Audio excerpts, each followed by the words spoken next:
Uno de los países que más relaciones bilaterales ha tenido en Davos, en el Foro Económico Mundial, ha sido Arabia Saudí. Hace un par de meses la comunidad internacional dijo palabras muy gruesas contra la monarquía de ese país por el asesinato absolutamente, bueno, no hay palabras, del periodista Khashoggi. Trump, ante las noticias y la consternación que generó ese asesinato, se distanció, igual que Trudeau, igual que el grueso de los países que respiran siempre el estornudo norteamericano. Incluso se anunció que se le iban a cerrar las puertas del encuentro en Suiza de la élite económica mundial y se establecía que no se iba a tolerar algo de esa canalla. ¿Qué es eso de un periodista crítico descuartizarle? ¿Qué es eso, ¿no?, de intentar silenciar a la prensa crítica? Pero resulta que la élite económica mundial es Arabia Saudí. Y un periodista asesinado les importa bien poco. A los saudíes y al resto. Los periodistas seguramente habrán reventado por dentro, pero han callado por fuera, porque el asesinato de un compañero por unos jefes no puede ser tan relevante como el mal comportamiento de Venezuela y del temible Maduro. ¿Y quién paga? Manda. Quizá la Asociación de la Prensa Española ha protestado, pero de momento nadie nos hemos enterado. Es en Colombia y en México donde se vienen asesinando constantemente a periodistas, igual que en Centroamérica. Pero donde manda patrón, no manda marinero. Y Maduro es el malvado del año. Lo demás, minucias. En Davos, Arabia Saudí se ha reunido con todos los países que ahora están queriendo reconocer al ciudadano venezolano que se siente elegido por una manifestación en la calle como presidente legítimo. En España, los mismos que quieren encarcelar a los miembros de la sociedad civil catalana que se subieron a un coche de policía para parar unas protestas que se estaban saliendo de cauce, celebran a los opositores venezolanos que queman policías. Los mismos dirigentes del PP, de Ciudadanos y de Vox, que se ríen de Puigdemont por querer gobernar desde Bruselas, desde Waterloo, autorizan a Guaidó para que gobierne Venezuela desde Washington. Los mismos dirigentes del PP, de Ciudadanos y de Vox, que quieren encarcelar de por vida a los políticos catalanes que, con mayoría parlamentaria, proclamaron la República Catalana saltándose la Constitución, pero lo hicieron, desde la sede de la soberanía catalana, celebran a un tipo que se autoproclama presidente en la calle, saltándose la Constitución delante de unos manifestantes que además están pidiendo a gritos una intervención militar extranjera en su país. Claro, en este contexto no podía faltar Felipe González. Dice un economista cabreado que González quiere tumbar a Maduro por lo único que le mueve, que no son los derechos humanos, es el dinero. Las acciones de Naturgy, de gas natural Fenosa, donde Felipe González es asesor cobrando 180.000 euros al año, han subido desde que se abrió la posibilidad de que las energéticas puedan volver a entrar en Venezuela como si fuera su cortijo. Felipe González siempre esté en los consejos de administración, salga, da lo mismo, solamente se mueve por el dinero. Y estos son los paladines de los derechos humanos. Bienvenidas a la frontera, desobedientes.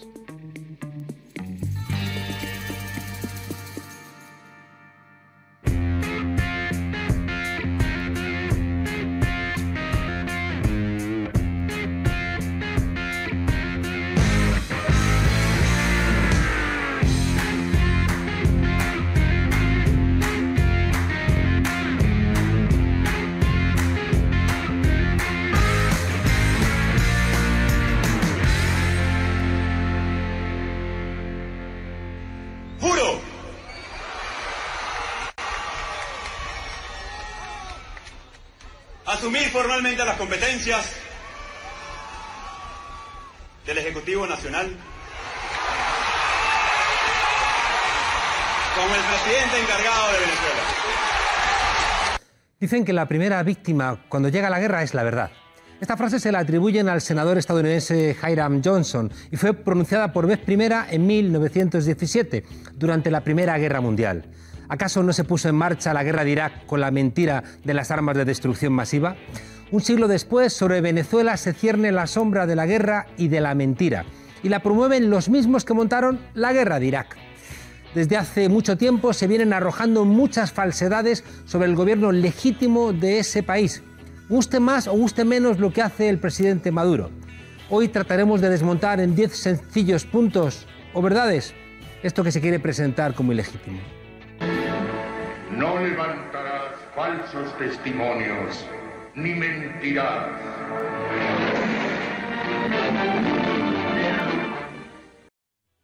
1. Claro que hubo elecciones presidenciales, por supuesto. Se realizaron el 20 de mayo de 2018, es decir, antes del 10 de enero de 2019, momento en el que, de acuerdo con los artículos 230 y 231 de la Constitución venezolana, se vence el periodo presidencial 2013-2019.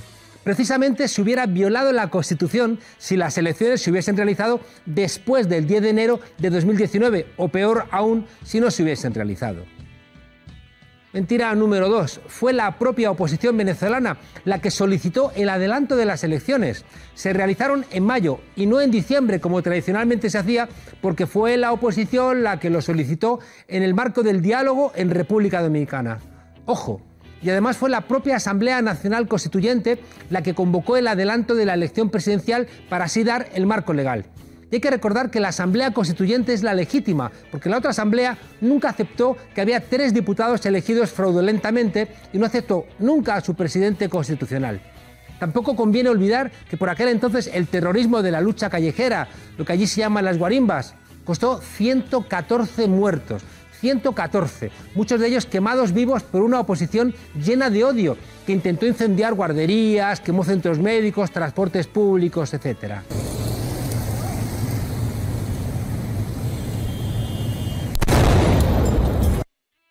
Tercera mentira. En Venezuela el voto es un derecho, no un deber. Quienes de manera libre, aunque influenciados por algunas organizaciones políticas no democráticas, decidieron no participar, estaban en su pleno derecho. Pero esa abstención en absoluto invalida el proceso electoral. Eso implicaría faltar el respeto a los más de 9 millones de venezolanos que sí votaron. Claro, cuando sabes que vas a perder, dices entonces que no te presentas y quieres invalidar todo el proceso. Eso se llama, señores de la oposición, hacer trampas. Cuarta mentira. En aquellas elecciones participaron 16 partidos políticos. En Venezuela no es obligatorio que los partidos políticos participen en los procesos electorales.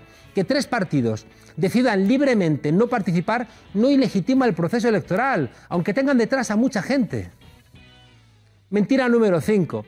Fueron 6 los candidatos que se presentaron: Nicolás Maduro, Henry Falcón, Javier Bertucci, Reinaldo Quijada, Francisco Visconti Osorio y Luis Alejandro Ratti. Sexta mentira. Maduro ganó con un amplio margen, obtuvo más de 6 millones de votos, 6.248.864 votos para ser exactos. La diferencia entre Maduro y Henry Falcón, que quedó segundo, fue de casi un 47% de votos. Parece que algunos querrían eliminar físicamente a 6 millones de venezolanos, igual que antes eran invisibles los pobres de los cerros. Y aquí, salvo que me corrija el gobierno, salvo a la OEA, se ha invitado a todo el mundo a vivir el proceso electoral. O sea, no tiene expertos la Unión Europea, hoy con los medios que hay, y Naciones Unidas y todas estas organizaciones, para saber si unas elecciones se producen correctamente. Claro que los hay. Mentira número 7. Quien no estuvo fue porque no quiso. Acompañaron aquel proceso electoral unas 150 personas, entre ellas 14 comisiones electorales de 8 países, 2 misiones técnicas electorales, 18 periodistas de distintas partes del mundo, un europarlamentario y una delegación técnico-electoral de la Central Electoral de Rusia. Claro que sería genial que hubiera habido más gente, pero lo que no puede ser es que no participes para intentar ilegitimar un proceso y luego decir que, claro, que como no había observadores de tu país, aquello no ha sido justo. Mentira número 8, y este es un punto muy importante. Las elecciones se realizaron con el mismo sistema electoral que fue empleado en las elecciones parlamentarias de diciembre de 2015, en las cuales resultó ganadora la oposición venezolana. A ver si el sistema vale cuando gana la oposición y no vale cuando pierde. Un sistema que es automatizado, que es sometido a auditorías antes, durante y después de los comicios. Un sistema que garantiza el principio de un hombre, una mujer, un voto, porque solo con la huella dactilar se desbloquea la máquina de votación.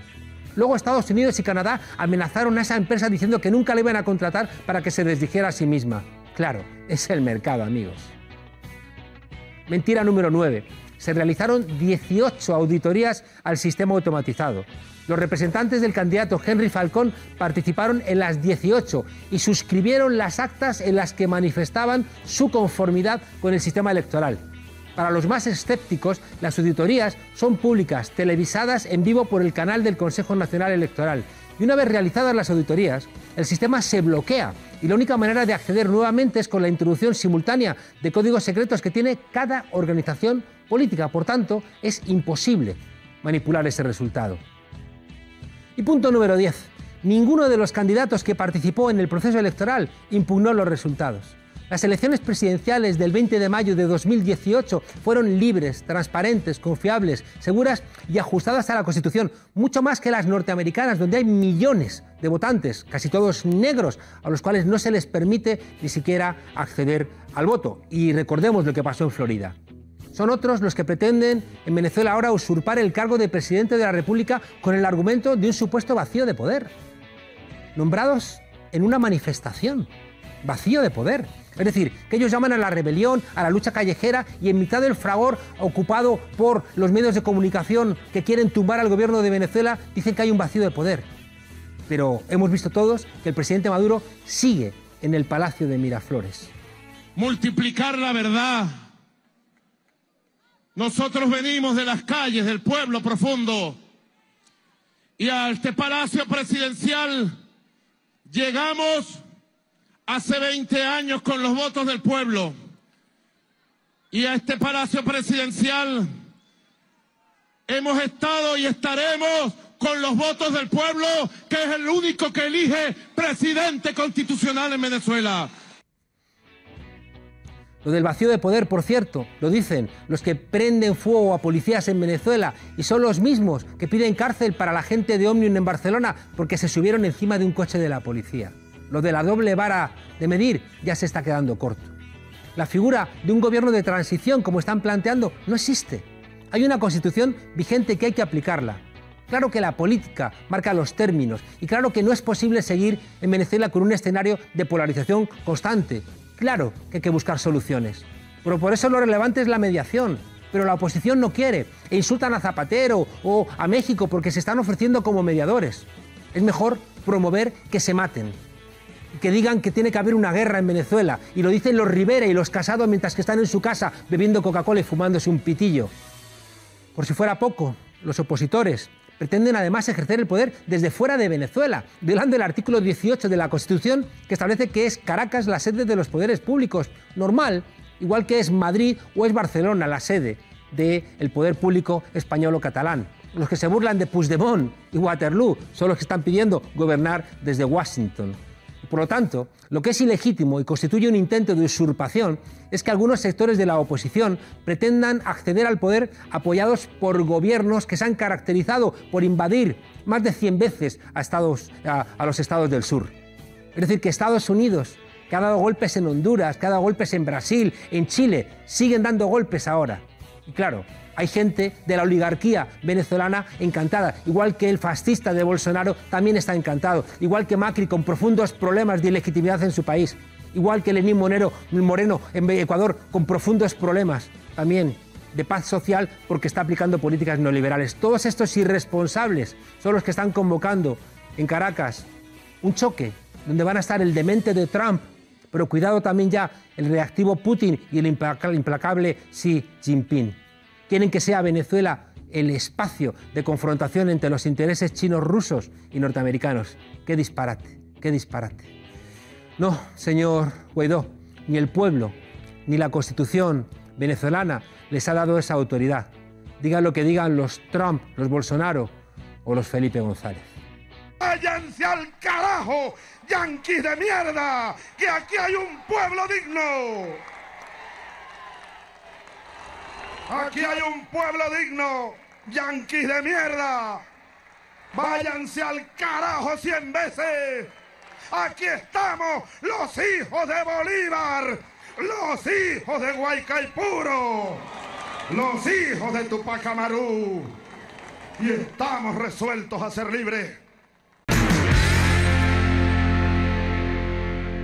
The socialist dictatorship of Nicolas Maduro has inflicted terrible pain and suffering on the good people of that country.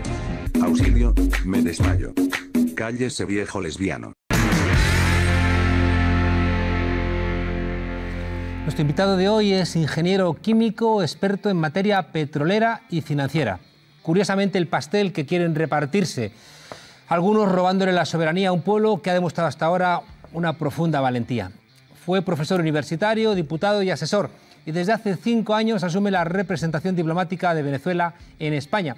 2 países hermanos con algunos gobernantes empeñados en que sus ciudadanos sigan peleándose mientras ellos roban lo que es de todos, es decir, alguna gente que utiliza la política para enriquecerse y que no quiere que los pueblos se relacionen entre ellos en paz. Embajador de Venezuela en España, Mario Isea, buenas noches. Buenas noches, Juan Carlos. Otra vez, tambores de guerra en Venezuela, en un momento más complicado, ¿no? Con un tipo como Donald Trump en Estados Unidos y con gente absolutamente desnortada como Bolsonaro en Brasil. Y no solo Bolsonaro, también tenemos a Duque en Colombia, conspicuo representante de la oligarquía colombiana, seguidor fiel de los dictámenes de Uribe, destructor de los acuerdos de paz. Está tratando de implantar la guerra porque la guerra es el escenario de los grandes negocios, ¿no? Incluyendo el narcotráfico, del cual somos víctimas muchos países de América Latina que ni producimos la droga ni la consumimos como ocurre con Colombia y Estados Unidos. La construcción de los carteles es una construcción estadounidense. Es obvio que es así, ha usado la DEA para protegerla, la inversión en materia de seguridad, entre comillas, el caso del Plan Colombia, más de 19.000 millones de dólares registrados que se invirtieron allí para nada, porque las áreas de sembradío y consumo de cocaína crecen exponencialmente.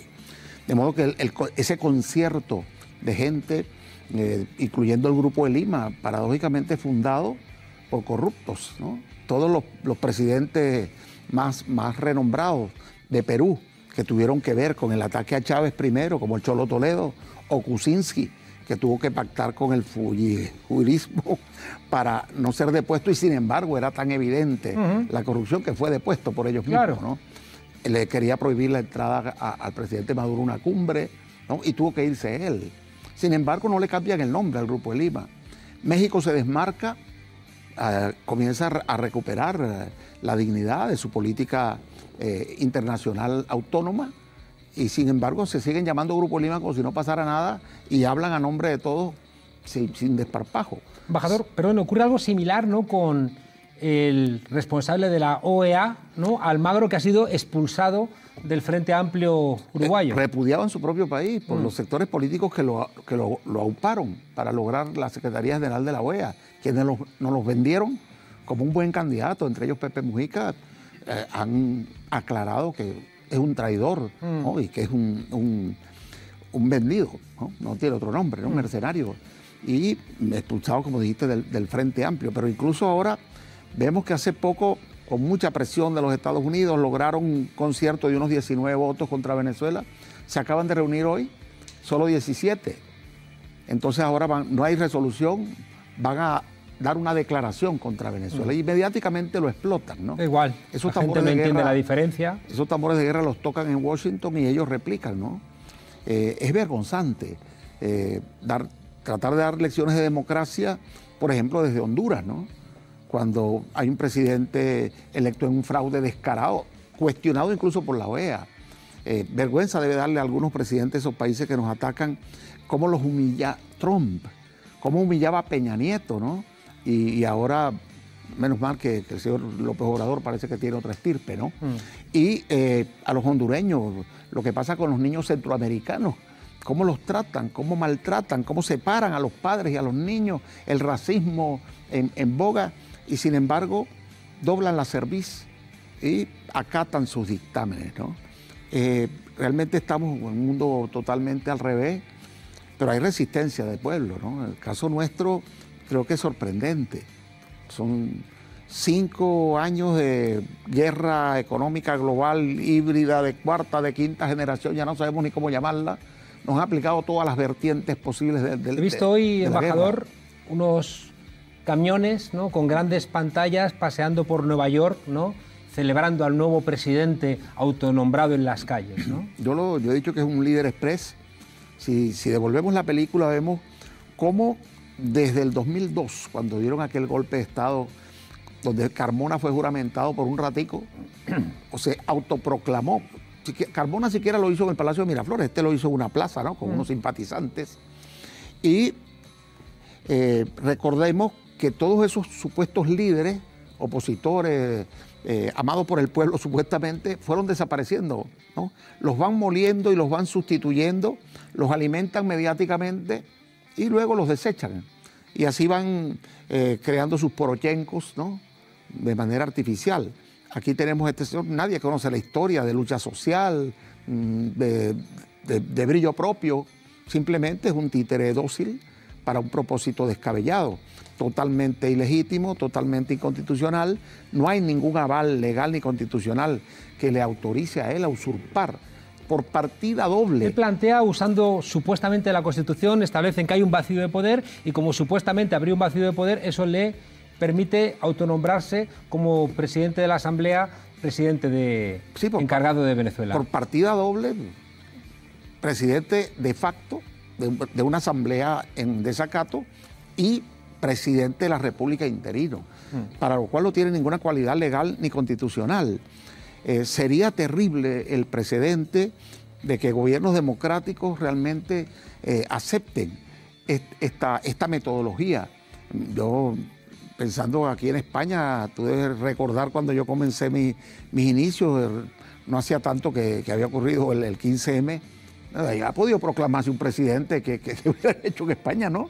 O de los lazos amarillos en Francia, o de cualquier manifestación ahora mismo importante, ¿no? El Parlamento catalán, desobedeciendo a la Constitución, proclama la República Catalana y eso se ha traducido aquí en mi país en que está Puigdemont fuera de España, unos cuantos políticos catalanes en la cárcel, juicios abiertos contra ellos, y me llama la atención que los mismos, ¿no?, que aquí exigen que se aplique la Constitución y que los políticos que desobedezcan a la Constitución sean castigados con prisión, en cambio celebran cosas tan chuscas como que alguien en la calle se autoproclame presidente. Es inaudito, porque algunos países alineados con los Estados Unidos dicen apoyarle, pero a nadie sorprende que le apoyen si le estaban proponiendo que lo hiciera.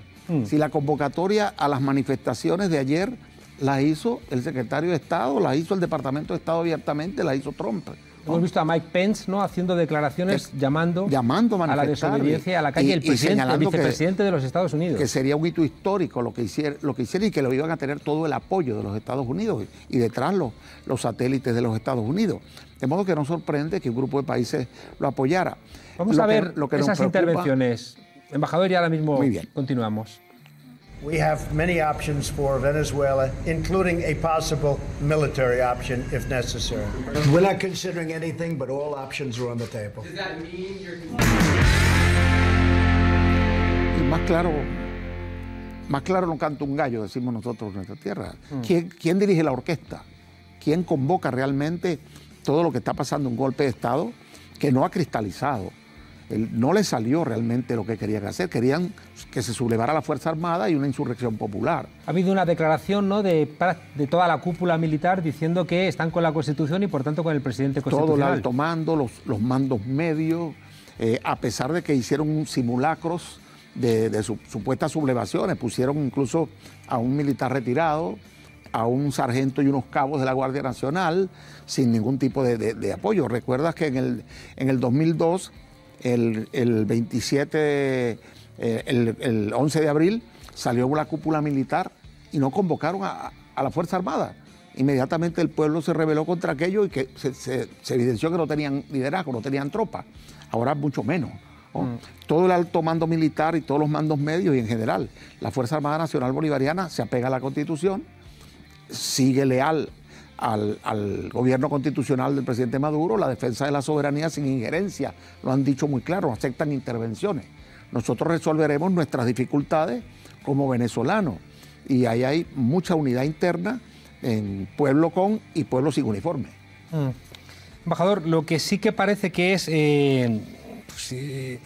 intolerable es que van, no sé si 16 muertos, ¿no?, en estas protestas. Igual que en las jornadas anteriores, promueven violencia, asesinan a personas inocentes. Yo recuerdo mucho que la fiscal que ahora está acusando desde el exilio, desde fuera, Luisa Ortega Díaz, sustanció los muertos del 2014. Incluso decía que cerrar una calle era terrorismo. Fue la que acusó a Leopoldo López, por ejemplo, ¿no?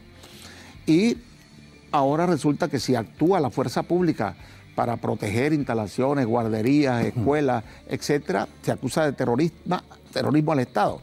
Y se obvia lo que se mostró en los videos, la gente quemada viva, ¿no?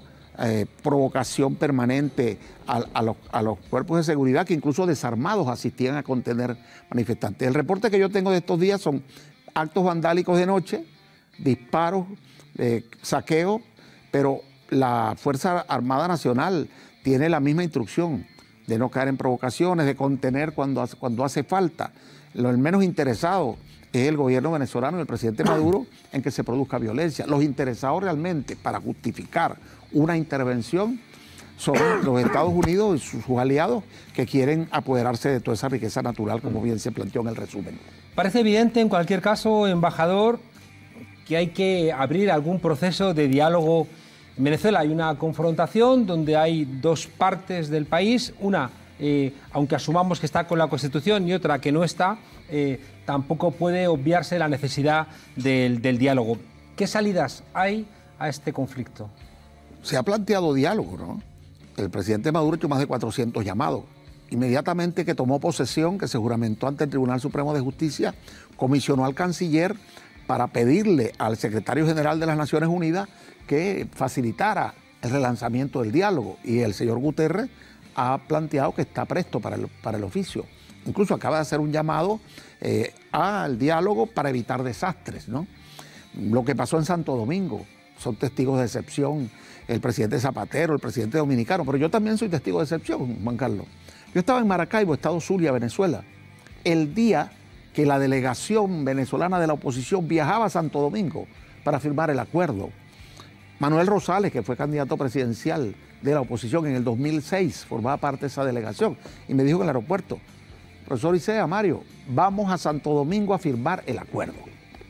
Luego ocurrió lo que todo el mundo sabe, una llamada telefónica con el funcionario norteamericano con Santos, y se echaron atrás a última hora. Para facilitar el acuerdo era necesario la constituyente, que era la que podía modificar los lapsos, adelantar las elecciones como ellos lo pidieron. Y eso se contemplaba plenamente en el acuerdo. Luego presionaron al sector de la oposición, que aceptó participar en la elección a pesar de todo esto, para sabotear el proceso y desconocer finalmente el resultado, que es una excusa para preparar el escenario actual. El reconocimiento tan rápido de Estados Unidos a este autoproclamado presidente interino, entre comillas, evidencia que todo eso fue una farsa, que el montaje, el rompimiento del diálogo para desconocer la elección presidencial era simplemente una excusa para montar el escenario que están montando. No quieren salidas pacíficas, no quieren salidas negociadas, a menos que sea la imposición por cualquier vía de un gobierno títere para revertir los progresos sociales y para apoderarse de la riqueza natural creciente que se descubre cada vez más en Venezuela. Claro, no el solo gobierno, petróleo, ¿no? El gobierno de España ha hecho unas propuestas que es verdad que no creo yo, no se atreven a hacerlas a otros países, ¿no? Que me parece que están más urgidos, ¿no? de ahondar en los derechos humanos. Pero ahí el gobierno de España calla. Vamos a ver lo que han dicho. Exige sin duda un proceso de intervención para garantizar la única salida posible, que son unas elecciones. ¿Qué tiene que decir ante esta propuesta del gobierno de España a un gobierno extranjero? Nosotros le hemos dicho con mucha claridad siempre que en Venezuela ha habido elecciones y todos los procesos electorales realizados son cuestionados por la oposición desde el año 98, cuando ganó Chávez, sin ninguna prueba, ¿no? Incluso cuando Chávez ganó reconocieron el triunfo porque fue definitivamente abrumador. Todavía estaba el viejo sistema electoral de acta matavoto. Luego fue el propio gobierno bolivariano el que impulsó el cambio del sistema para modernizarlo e impedir que votaran los muertos y que la gente votara 2 veces. Siempre plantean fraude, cuando gana la oposición no, y cuando gana el chavismo sí. Hubo elecciones masivas para la constituyente, la elección del presidente Maduro con un porcentaje de participación y de votos muy alto. Se empeñan en desconocerlo, esa es la trampa, ¿no? Ahora, ¿por qué no participaron en esas elecciones si tenían mayoría? Porque sabían que las iban a perder, porque han perdido credibilidad, respeto, no tienen propuesta, no tienen proyecto. Cuando se propone el diálogo y se acepta un acuerdo, incluso aceptando el presidente Maduro con la constituyente adelantar las elecciones, luego no van. no van a las elecciones de gobernadores o van parcialmente y después las desconocen. No van a las elecciones de concejales o de alcaldes. ¿Qué elección quiere? Una imposición. Se habla de forzar entonces una nueva elección para deslegitimar que tampoco la aceptarían si la perdieran. Y solo la aceptarían si tuviesen detrás de cada urna la garantía norteamericana de la amenaza, que es la legitimación de la violación del derecho internacional a trocha y mocha.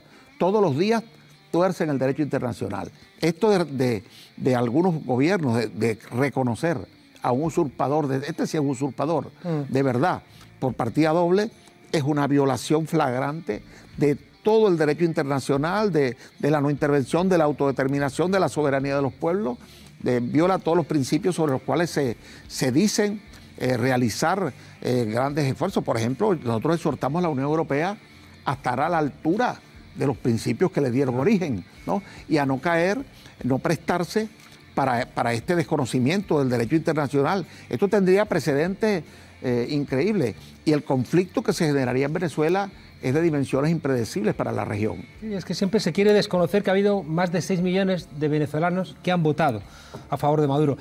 Hay personajes que están buscando directamente una guerra. Vamos a escuchar a Rivera, a Casado y a Felipe González. Exigimos que reconozca de inmediato el gobierno interino de Juan Guaidó. No puede seguir en la equidistancia. España no puede permanecer en silencio. Tendrán que decidir si están con la democracia en Venezuela o con la dictadura en Venezuela. Lo que sí he pedido es que la Unión Europea, después de declarar ilegítimo a Maduro, sea capaz de reconocer la legitimidad de la Asamblea Nacional, que también la reconoce, pero la operatividad de esa Asamblea para hacerse cargo de la gobernanza del país. Hay una injerencia absoluta y curiosamente Felipe González es consejero en una empresa energética cuyas acciones han empezado a subir justo coincidiendo con estos ataques a Venezuela. Es triste de verdad ver cómo, incluso, no diría tanto por Felipe González, ¿no? Todo el mundo lo conoce, yo creo que bastante bien ya.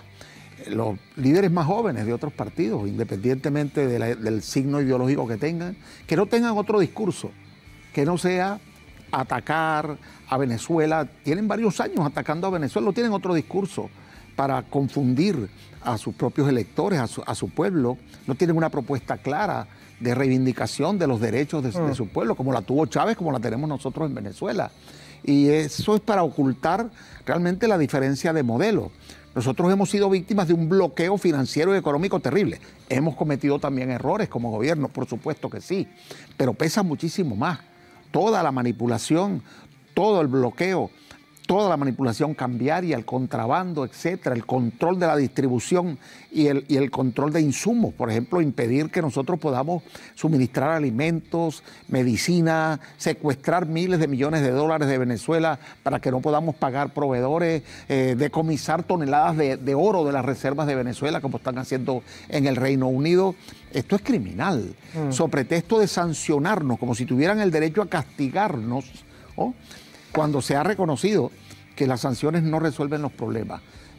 La mejor ayuda humanitaria para Venezuela sería levantar las sanciones que nos imponen los Estados Unidos y no hacerle compañía a esa infamia. Embajador, algunos vemos como una absoluta claridad porque vimos lo que significó la invasión de Irak para quedarse con el petróleo, la invasión de Libia para quedarse con el petróleo y queda pendiente la invasión de Venezuela para quedarse con el petróleo. Sin embargo, hay mucha gente en España que está en contra de cualquier tipo de golpe de Estado, pero está reclamando una salida. Es decir, hay mucha gente que ha calado en una parte de la ciudadanía española la idea de que lo que está ocurriendo en Venezuela no es bueno para el conjunto del pueblo y buscan una solución que sea satisfactoria para los venezolanos y las venezolanas y también para esta comunidad de demócratas, no esta gente que lo que quiere es quedarse con el petróleo.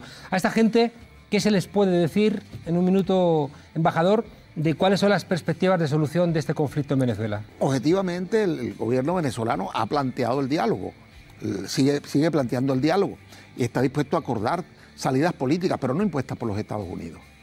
No es entregarle el país a los Estados Unidos, a la salida, o los negocios que quieran hacer las oligarquías satélites de los Estados Unidos.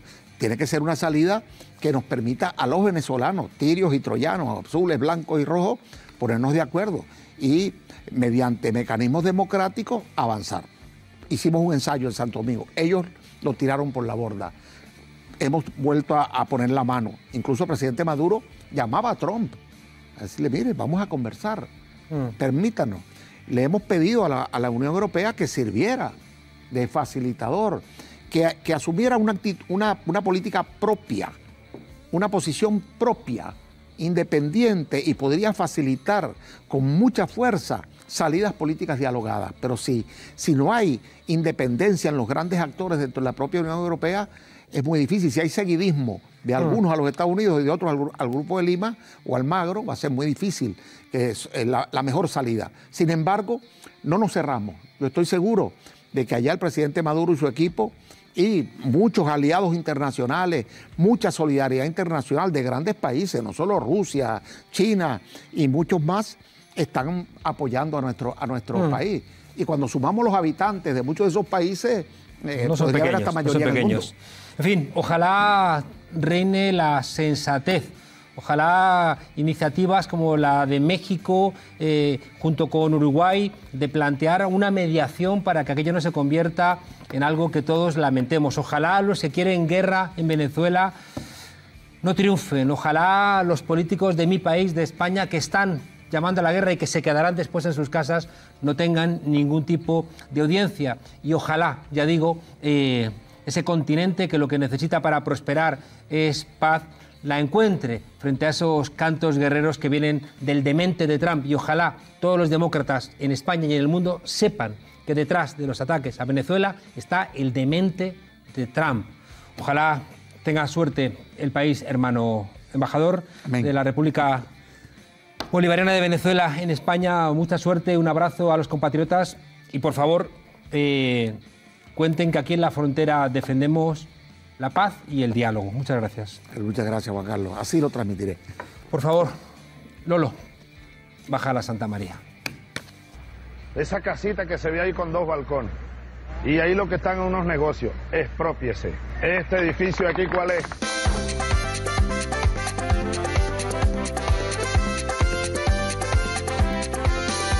Exprópiese, señor alcalde. Exprópiese. Exprópiese.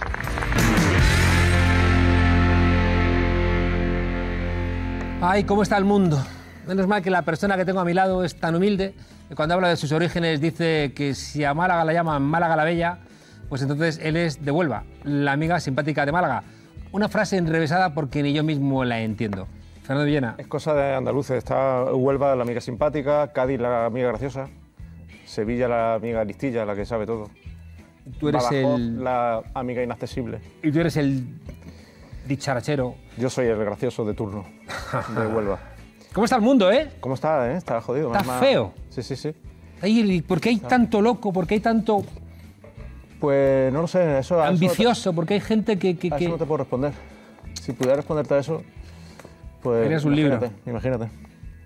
¿Qué me traes? ¿Tú te acuerdas que hace 2 semanas te traje una sección que se llamaba Cine Socialdemócrata? Sí. El test Olof Palme, que valoraba los valores socialdemócratas de las películas yankees. Igual que estaba el test Bechdel, que mide si las películas cumplen un mínimo, ¿no?, de criterio de respeto a la igualdad de género. ¿Te acuerdas que dimos un mail para que la gente nos pidiera películas para analizar? Y sí que ha habido... Que tú decías, ¿dónde vas? Tontolaba, que a quién te va a escribir a ti. ¿Te acuerdas que me lo decías? No dije eso, sino que iba a haber miles de respuestas. No, no me lo dijiste, pero me gusta imaginar que me hablas así. Sí, hablas, sí, siempre. En mis sueños. Fernando, el bello de la simpática, guapa, inteligente Andalucía. De la cariñosa Huelva. Venga, esos vídeos, me dicen que esos vídeos nos han están pedido la gente diciendo que salgan ya los vídeos. Nos han pedido que analicemos Psicosis. ¡Hala! ¿Qué te parece? Vamos ahí. Mira el análisis. Mi nombre es Enrique Valenzuela, soy crítico de cine, youtuber y socialdemócrata.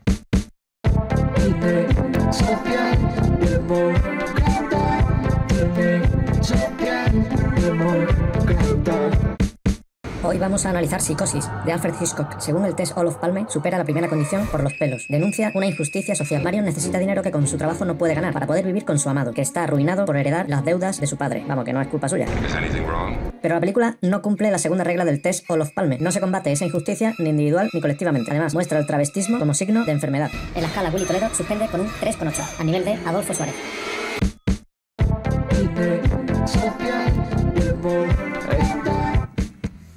¿Qué ha pasado ahí? Todo muy rápido, todo como muy... Es que, tú sabes, los andaluces nos gusta hacer las cosas rapiditas. Sí, dice, vamos a conquistar España 7 siglos. Pues anda que no tardaron. Pues no, pero para mí 7 siglos son 2 días. Eso no es nada. ¿Qué te parece? Me ha parecido bien, pero al final ha sido... He visto Suárez ahí como un relámpago. Pero has pillado el rollo, ¿no? En la escala de Willy Toledo, un 3,8 es suspenso. O sea, no llega al 6. ¿Es donde están los políticos siempre? ¿El 3,8, el 3,5? Sí, en el Tejo de los Panes tiene que llegar al 6 para ser realmente una peli socialdemócrata. La Psicosis no es socialdemócrata. No lo es. Y Hitchcock es un fascista redondo. No, para nada, en absoluto. De hecho, cumplía la primera condición del Tejo de los Palmes, que no está mal del todo. Ah, bueno. Pero nosotros hemos arreglado esto. Ajá. Yo ahora te voy a traer la versión de Psicosis. ¿Cómo sería Psicosis si realmente una película roja y comprometida? No roja, pero sí cumpliera los valores socialdemócratas. Roja porque la sangre no valdría. Venga, vamos a verlo. Negro porque blanco y negro. Ardo en deseos de verlo.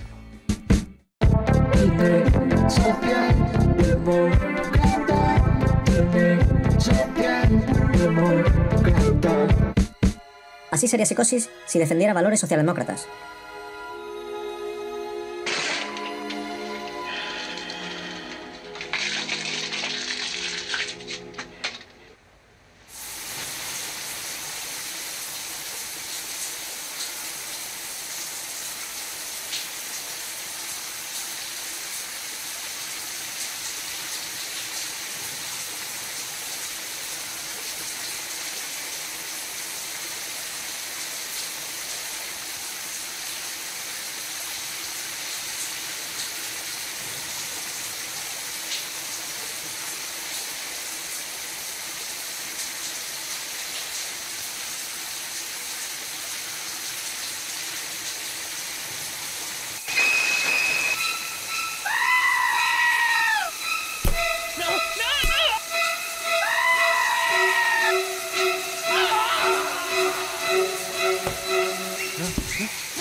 A ver, ¿qué pone aquí?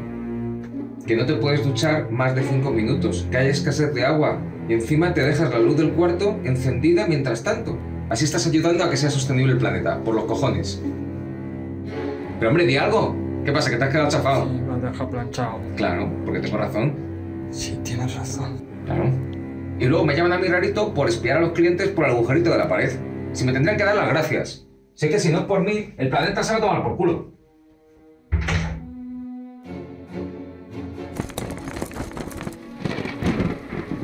Papá, déjame, por favor. Es que estás siempre con lo del cambio climático y que si la energía solar, por donde esté la gasolina, pues que se quite todo lo demás. Pero papá, la polución va a hacer que se nos pudran los pulmones a todos. ¿Dónde está la polución? Pues yo miro el cielo y está azul. Como siempre, yo no sé de qué me estás hablando, hijo. Oye, ¿Le metes un poquito de ecologismo? Miquel Loach. Hombre, hay un nivel. A ver, me ha parecido blandita. ¿Y qué esperabas? Porque a un tipo que se pone ese gorro, yo lo acuchillaba. Bueno, pero eso ya sería entrar en terreno un poco resbaladizo. Resbaladizo. Hombre, en fin. Hay que respetar la estética. Si a él le muchas gusta el gracias, gorro, a ti. Compañeros andaluces de la inteligente, sensible, culta y esperanzadora Andalucía. Milenaria.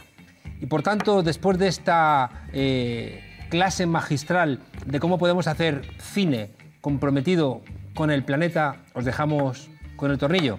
Ya recuperada nuestra amiga Iranchu de una gripe que parece que se la ha querido quedar ella sola. En fin, que nos va a explicar hoy las coincidencias entre la propaganda nazi y el supremachismo. Bueno, os lo cuenta ella. Hasta la semana que viene, desobedientes, y atentos, porque no queremos golpes de Estado en ningún lado. Hasta la semana que viene.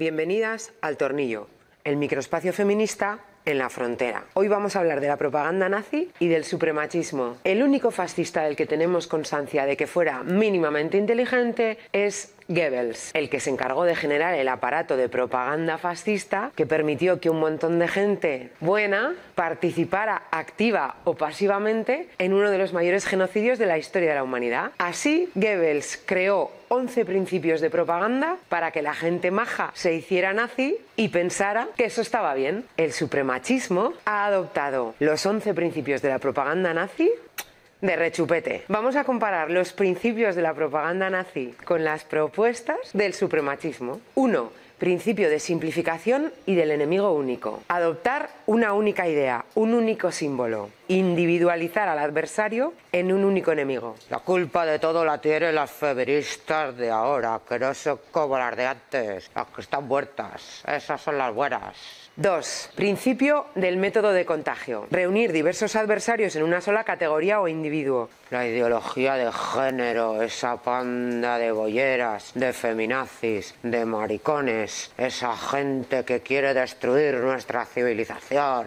Ese es el enemigo. 3. Principio de la transposición. Cargar sobre el adversario los propios errores o defectos, respondiendo al ataque con el ataque. Si no puedes negar las malas noticias, inventa otras que les distraigan. Esas madres que asesinan a sus hijos, esas mujeres que asesinan a sus maridos, esas feministas violentas que van odiando y matando hombres por ahí. 4. Principio de la exageración y desfiguración. Convertir cualquier anécdota, por pequeña que sea, en amenaza grave. Todas esas denuncias falsas arruinándonos la vida a los hombres inocentes, que ya no podemos salir ni a la calle, no todos los hombres. 5. Principio de la vulgarización. Toda propaganda debe ser popular, adaptando su nivel al menos inteligente de los individuos a los que va dirigida. Cuanto más grande sea la masa a convencer, más pequeño ha de ser el esfuerzo mental a realizar. La violencia no tiene género, la ley integral de violencia de género discrimina, las leyes de género discriminan a los hombres, se está criminalizando la masculinidad. 6. Principio de orquestación. La propaganda debe limitarse a un número pequeño de ideas y repetirlas incansablemente. De aquí viene la tan famosa frase: si una mentira se repite suficientemente, acaba por convertirse en verdad. Denuncias falsas, paguita feminazi, chiringuito subvencionado, os paga Soros. Denuncias feminazis, chiringuito subvencionada. 7. Principio de renovación. Hay que emitir constantemente informaciones y argumentos nuevos, a un ritmo tal que cuando el adversario responda, el público esté ya interesado en otra cosa. ¿Dónde están ahora las feminazis, y todas esas manadas de inmigrantes violando y que los medios de comunicación silencian? ¿Y dónde está todo lo que robáis de los presupuestos de violencia de género y todas esas organizaciones feminazis enriqueciéndose? 8. Principio de verosimilitud. Construir argumentos a partir de fuentes diversas, a través de los llamados globos sondas o de informaciones fragmentarias. 67 niños y niñas asesinados por sus madres. Pues Sánchez Dragó lo ha dicho. Pues a él se lo dijo un forense. Y a ese se lo dijo un primo suyo. Y al primo se lo dijo el que vive en el coche porque su mujer le puso una denuncia falsa y le ha quitado todo y hasta los niños y la casa. 9. Principio de la silenciación. Acallar las cuestiones sobre las que no se tienen argumentos y disimular las noticias que favorecen al adversario, contraprogramando con la ayuda de medios de comunicación afines. Y los hombres que se suicidan por culpa de sus mujeres, ¿qué? Y los 30 hombres asesinados al año, que son todos los años 30, ¿qué? Y la mentira que me voy a inventar ahora mismo para callaros, ¿qué? 10. Principio de la transfusión. La propaganda opera siempre a partir de un sustrato preexistente, ya sea una ideología nacional o un complejo de odios y prejuicios tradicionales. Se trata de difundir argumentos que puedan arraigar en actitudes primarias. Quieren castrarnos y matarnos y dominar el mundo y violarnos y tenernos como esclavos sexuales. Vamos, quieren hacernos a nosotros lo que nosotros les hemos hecho a ellas durante toda la historia. Y 11. Principio de la unanimidad. Hay que llegar a convencer a mucha gente de que piensa como todo el mundo. ¡Come mierda! 48.000 millones de moscas no pueden haberse equivocado. Haz como todos. ¡Come mierda! Hoy os dejamos con una frase de Margaret Atwood. Nolite te bastardes carborundorum.